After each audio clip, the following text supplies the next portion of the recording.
The Tale of Nia and the Wicked Stepmother.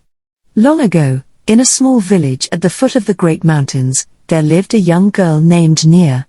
She had a gentle spirit and a heart full of kindness, loved by all who knew her.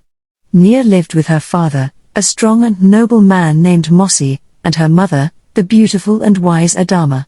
Life was peaceful and joyful, filled with laughter, warmth, and stories by the fire. One day, a great sadness befell Nia's family when her mother, Adama, passed away suddenly.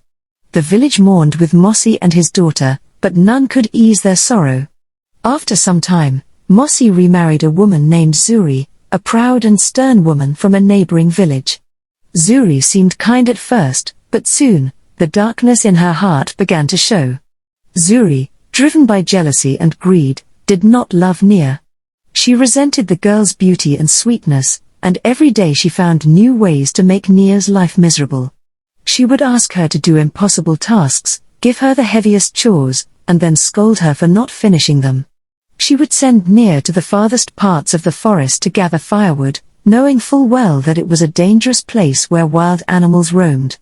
Every night, Zuri would whisper to Mosi about how Nia was lazy and ungrateful, though the poor girl never complained. One morning, after Nia had returned from the forest with a heavy load of wood, Zuri gave her a strange and cruel task. "Go to the river, my stepdaughter," Zuri said, her voice cold and sharp, "and fetch water in this broken jar. If you spill even a drop, I will beat you until your bones ache." Nia took the jar and walked slowly to the river, her heart heavy with fear. She knelt by the water's edge and filled the jar, but as she stood to carry it back, the jar cracked, spilling water onto the ground. Tears filled Nia's eyes as she picked up the broken jar, knowing what awaited her at home. But as she walked back, something magical happened.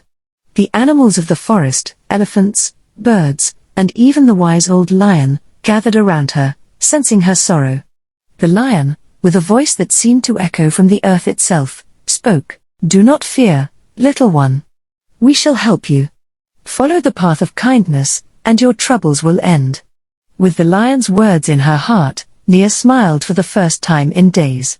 The animals carried the water for her, and when she returned home, Zuri was furious, her face twisted in hatred. "You failed," Zuri yelled. "You cannot even carry water without spilling it. I will punish you for your foolishness."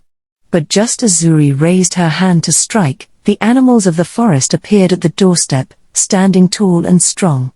The lion spoke once more, his voice like thunder, "You, Zuri, have treated this child with cruelty, and your heart is filled with wickedness. The animals will protect her now. You shall never harm her again." Zuri, terrified and trembling, tried to run, but the lion's roar stopped her. From that day forward, Zuri's heart turned to stone, and she could no longer live in peace. The animals chased her from the village, and she was never seen again. As for Nia, she flourished. With the animals' help, she became known throughout the land for her wisdom, beauty, and kindness. People traveled from far and wide to seek her guidance, and she grew into a wise and compassionate woman. Her father, Mosi, finally saw the true depth of her heart, and they both rejoiced in the love they shared. And so, Nia learned that no matter how dark the world may seem, kindness and a pure heart would always guide her to safety, and the wickedness of those who wished her harm would fade away. This tale carries lessons about resilience, the power of kindness, and how cruelty is ultimately defeated by love and justice.